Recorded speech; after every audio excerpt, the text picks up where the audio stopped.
Look, I had seen a lot of stupid things in my 300 cycles serving the Galactic Council.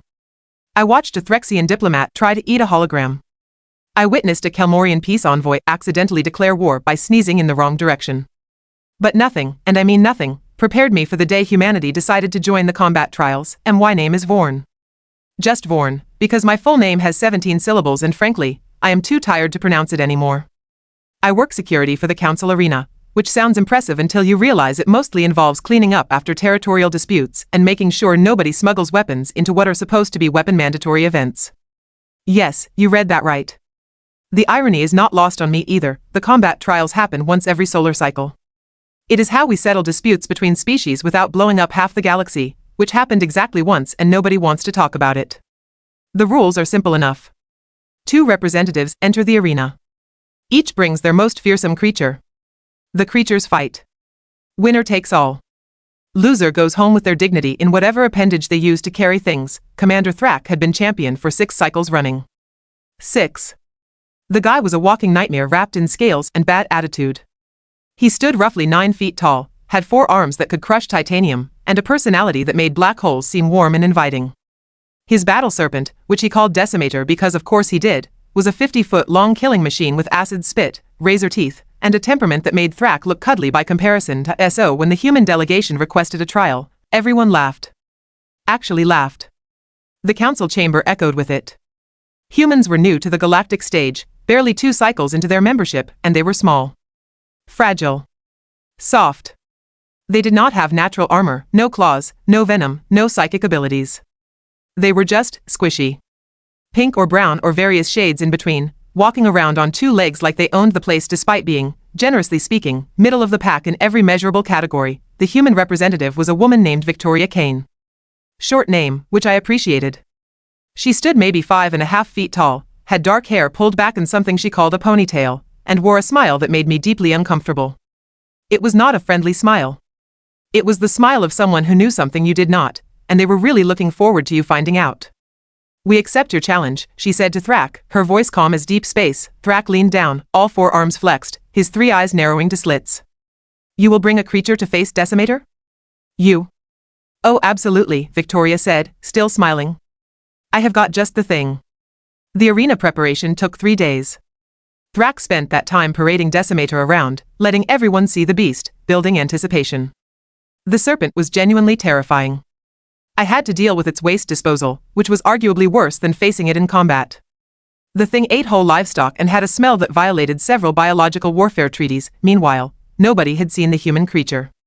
Victoria kept it in a private containment unit, away from sensors and prying eyes. Speculation ran wild. Some thought they had bioengineered something, spliced together DNA from various predators. Others figured they would bring some kind of mechanical construct, all weapons and armor. The betting pools got ridiculous.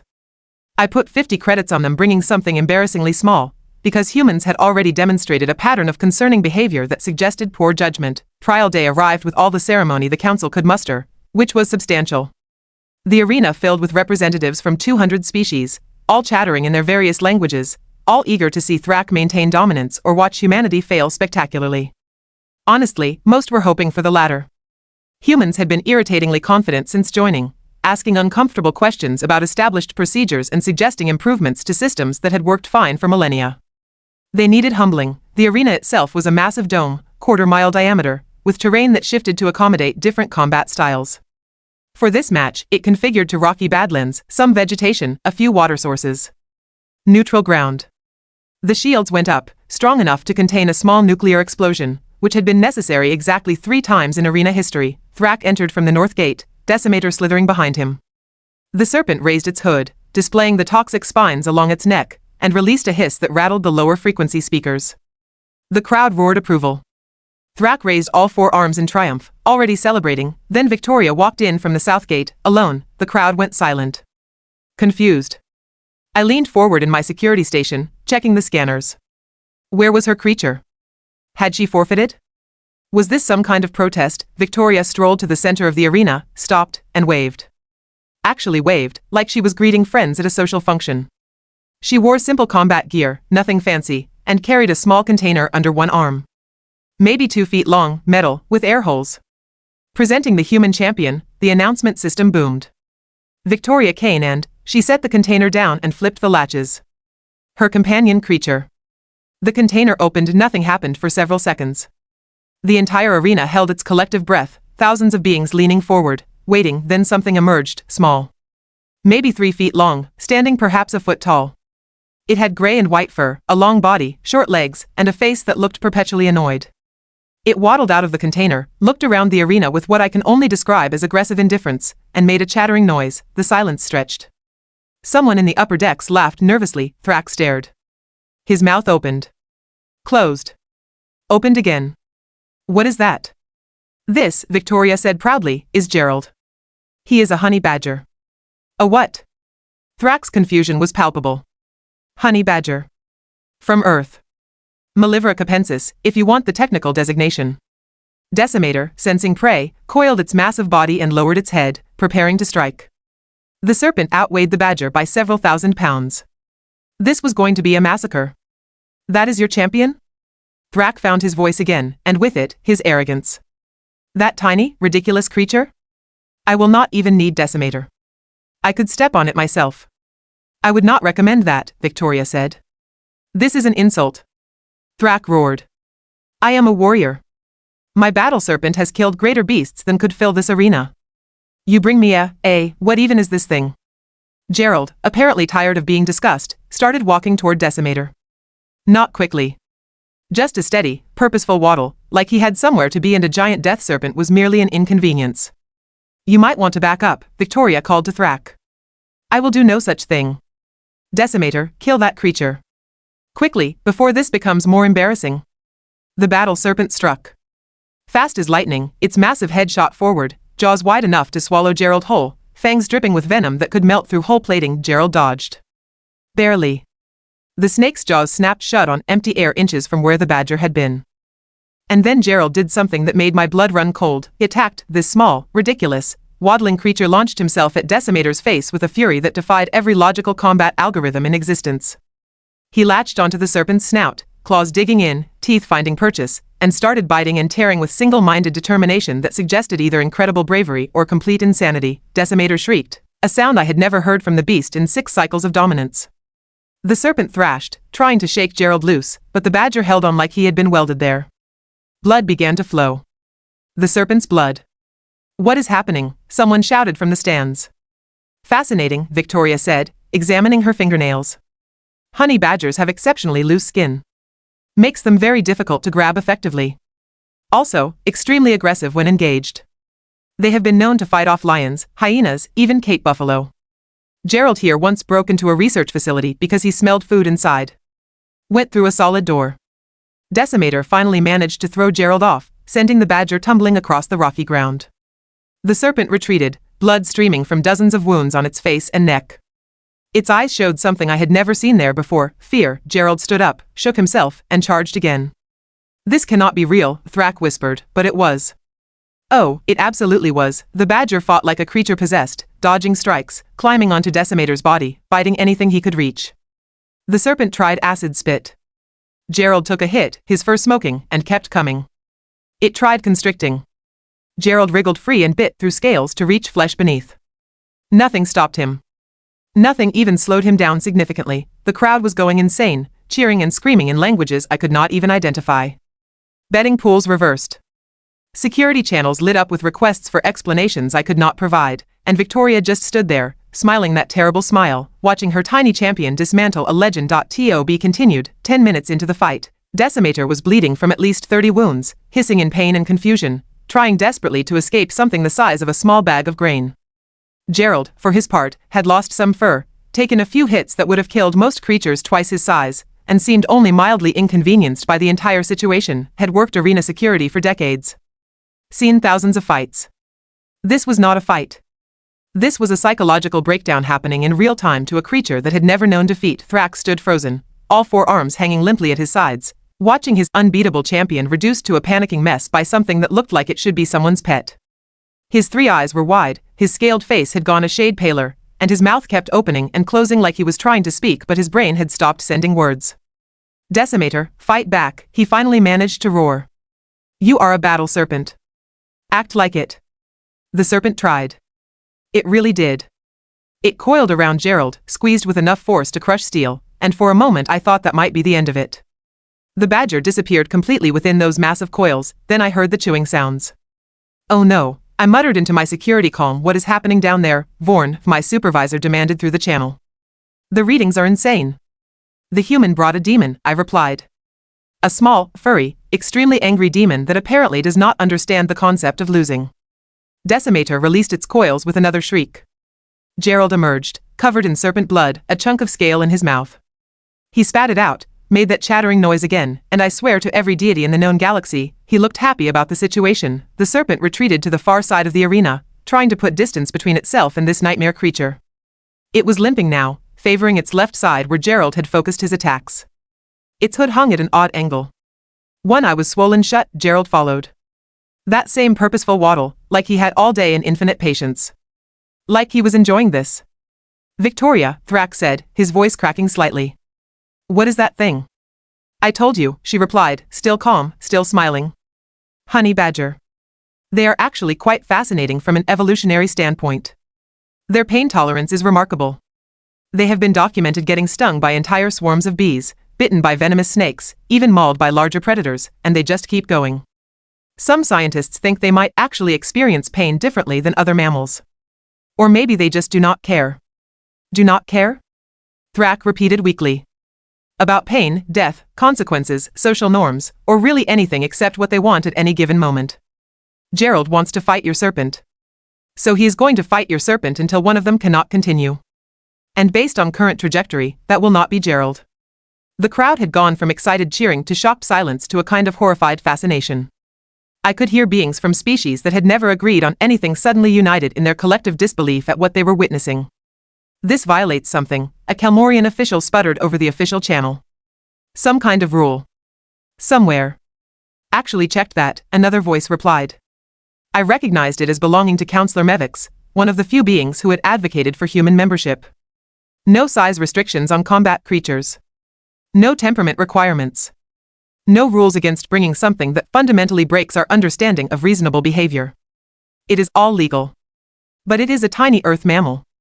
A tiny Earth mammal that is currently winning. Decimator made one last desperate attempt at dominance. It reared up to its full height, spread its hood to maximum extension, displaying every spine and scale, and released a roar that shook the arena foundations. It was an intimidation display that had worked on every opponent for 6 cycles.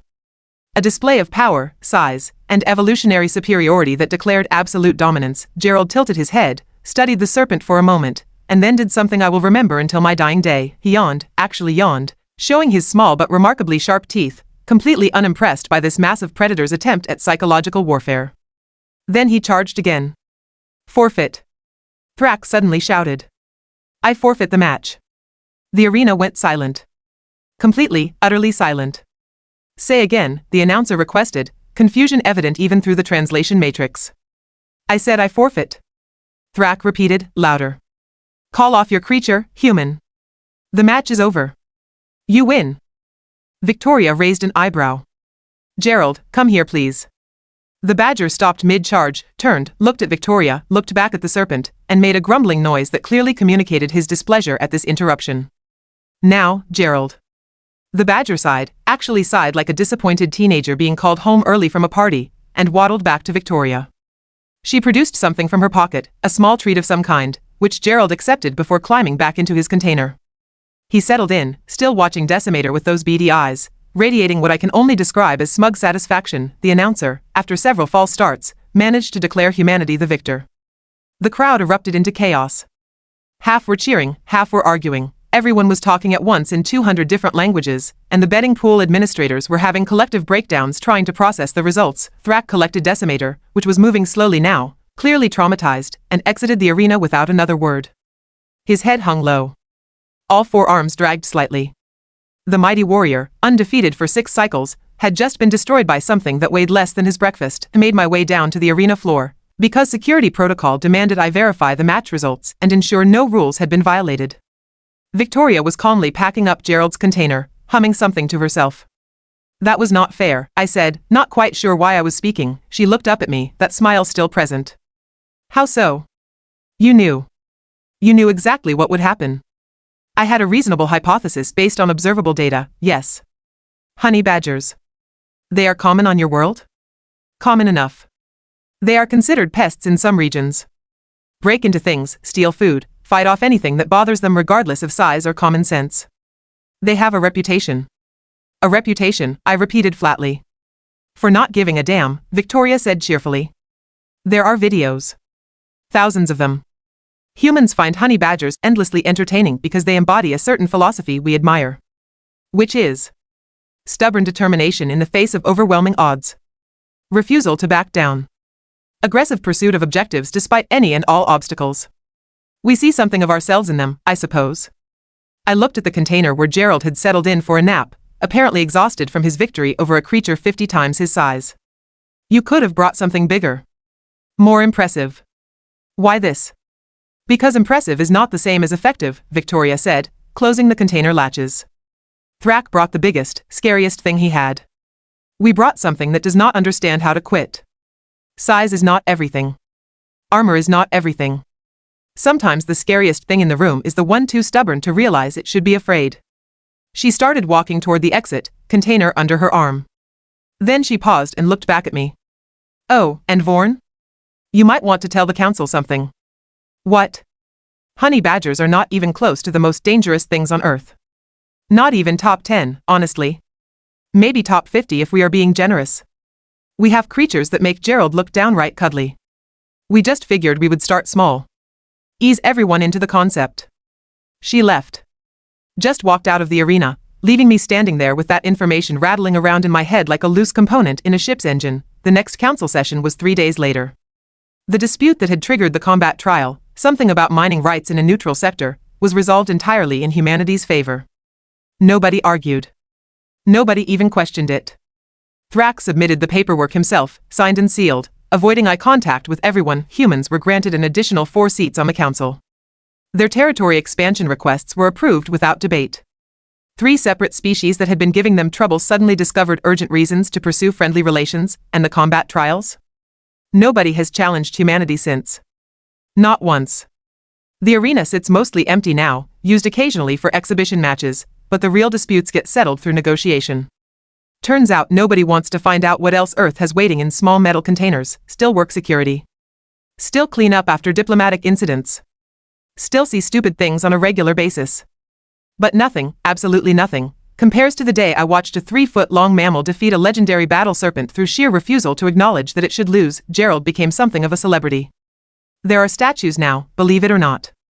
Tourist attractions on a dozen worlds featuring honey badger exhibits, safely contained behind triple reinforced barriers.